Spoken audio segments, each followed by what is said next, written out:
Underwater exploration is such an exciting topic to me. This is part 2 of my interview with Art Cohn, the nautical archaeologist from the Lake Champlain, New York area, talking about his exciting findings on the bottom of Seneca Lake. Art is very knowledgeable about maritime history, especially in the Great Lakes and Finger Lakes of upstate New York. He has extensively studied shipwrecks and sunken canal boats and barges. In recent years, thanks to funding and technological advances in sonar scoping and underwater cameras, he's helped map dozens of sunken boats, including a treasure so precious that the New York State governor announced it at a press conference at Sampson State Park in the fall of 2021. If you missed part 1, go search it out on my YouTube channel. Here are Art's findings on some amazing shipwrecks found on the bottom of Seneca Lake, including what he calls a true treasure, a cargo bus called a packet boat. Welcome back to part 2 of the interview about what's at the bottom of Seneca Lake. I appreciate your time. I'm delighted to do it. This year, 2023, the 200th anniversary of the Champlain Canal completion. 2 years later, the Erie Canal completion. It's a catalyst for a re-examination of the history. Canal boat families are an understudied part of our maritime heritage, and bicentennial could be an excuse to revisit all of that, and it has been. What it's also been for me as a nautical archaeologist is it represents an opportunity and a challenge to really explore the legacy of the canal system. Where there's military events, we would expect to find military remains. Where there's steamboat activity, we might expect to find a steamboat or two. But in this case, we're talking about canal boat system that was dependent on literally hundreds workaday boats. Think about the modern highways we have today and the tractor trailers, the hundreds of tractor trailers that every day are transiting there, moving goods from place to place. Squint your eyes a little bit and look back 150 years ago, and that was happening through the use of the canal and canal boats as the highway and the vehicles that delivered the goods. In the best case scenario, what we really covet the most are the things we call true shipwrecks. That is, a boat that sank in unplanned circumstances while it was operating in its day, doing its activity that it was designed to do. So the more a shipwreck is a true shipwreck, the more archaeological information it yields.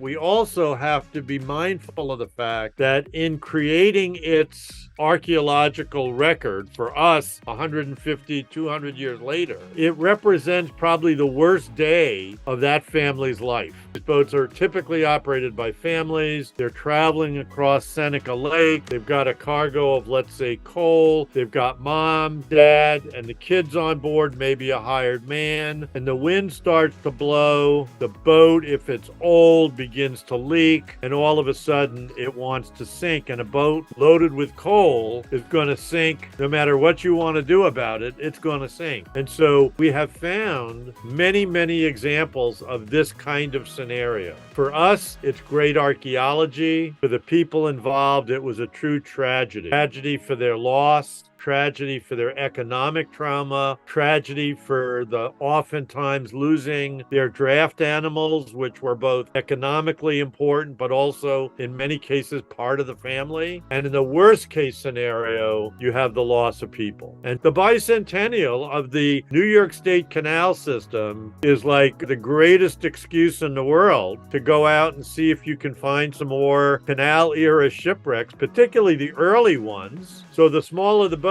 the older it is, and the more interesting it's going to be in filling in missing links of what we know about canal watercraft. Having studied Seneca Lake, I became convinced that Seneca Lake, which had never been formally surveyed with sonar, a really new and dynamic tool for survey, that there was probably going to be a really interesting collection of potentially early canal shipwrecks lying on the bottom of Seneca Lake. And was there?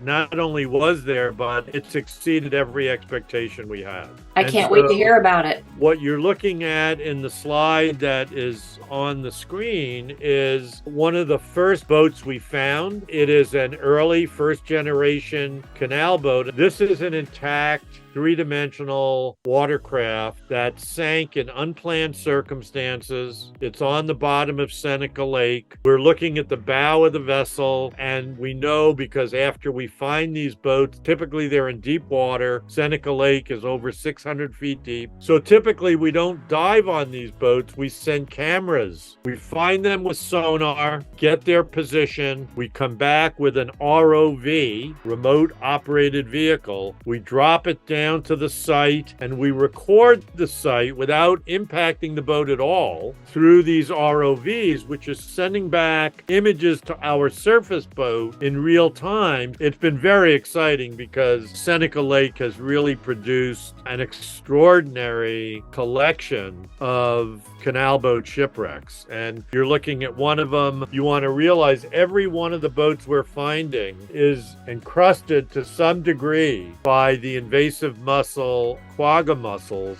And they will, unfortunately, we believe, have a destabilizing impact on this collection over time. That's too bad. So it's really good that we're getting out there now. We're finding these boats while they're still intact, and we're recording them in the best state of preservation that we will find them. We number our targets based on the sequence in which they're found. And this boat, number 16, is just a fantastic archaeological property that clearly, based on its size and design, was first generation. My guess, this boat was built circa 1830, so the horses and mules lived actually inside and under that roof. That was where they got fed. That's where they rested. That's where they got ready for their next pulling episode on the towpath. Art, out of all the boats that you have found at the bottom of Seneca, what do you think is the most significant? When we started the survey, I was really hoping that we might run into a packet boat. A packet boat was a canal boat, but unlike the typical canal boat that we are most familiar with that carried freight, in the earliest days of the canal, in fact, before the canal even officially was completed, they started running packet boats. And you're looking at one or a woodcut of one on the screen. What you want to notice is that a packet boat was not really a freight carrier. A packet boat was a bus. A packet boat carried people,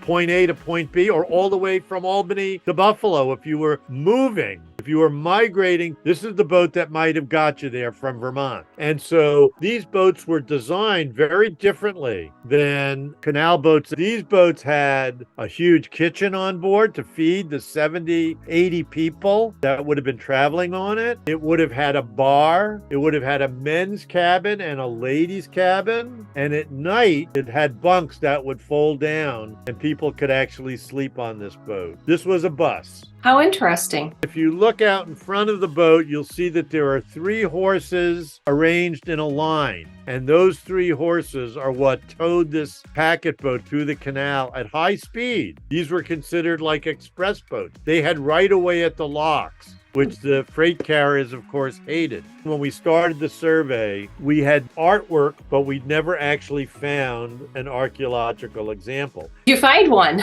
Yeah, our target number 7 turned out to be a packet boat. This is what target number 7 looked like. This is our preliminary sketch done by one of our team members. The hull design was different. The interior arrangements were different. The cabin in the back and the kitchen area were much larger than a typical family-operated boat. This is actually a 3D image of target number 7. This cabin right at the forward end of the boat would have been the ladies' cabin. The men's cabin would have been behind it. Every element of this boat looked right to be a packet boat. We were delighted to announce in 2021 that we had actually found the only known example of a packet boat. We are here to announce an historic contribution to the history of our nation, and that is the discovery of an original packet boat used by passengers in the Erie Canal 200 years ago, resting at the bottom of this lake. Never before has this been discovered. We have discovered in the deep waters of Seneca Lake the world's only known surviving packet boat. We have studied this boat now for 2 years. We have returned this week with a more sophisticated sonar and mapping system, and we have produced these 3D images of the packet boat on the bottom of Seneca Lake.